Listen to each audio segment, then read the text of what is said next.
बगिया कुह के कोयलिया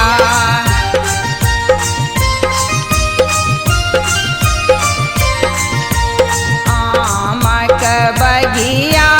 कुह के कोयलिया खेलब होली आहे संगुलबिया मिथिला में होई छै हन होली मिथिला में होई छै हन होली सिया संग में राम खेलती होली सिया संग में राम खेलती होली सिया संग में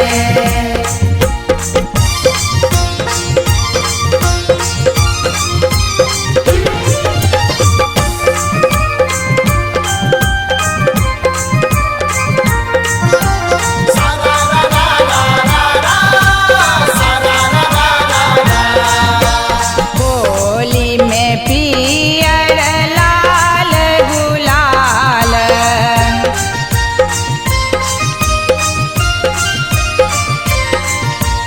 होली में पियर लाल गुलाल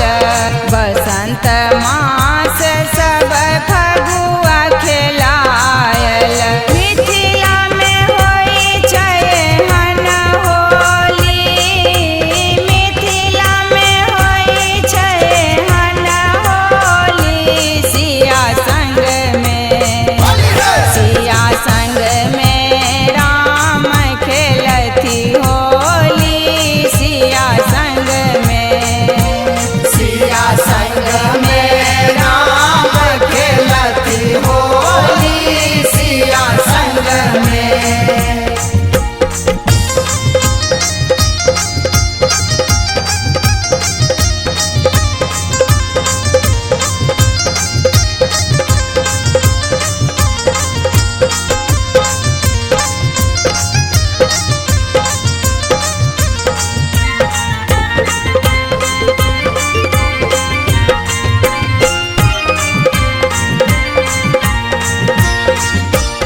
सिया के सखी सब रंग घोरई छथि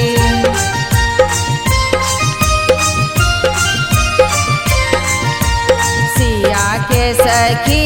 सब रंग घोरई छथि देखी देखी राम के मुँह मुसकै छनि मिथिला में होई छै हन होली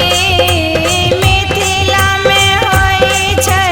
हन होली सिया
संग में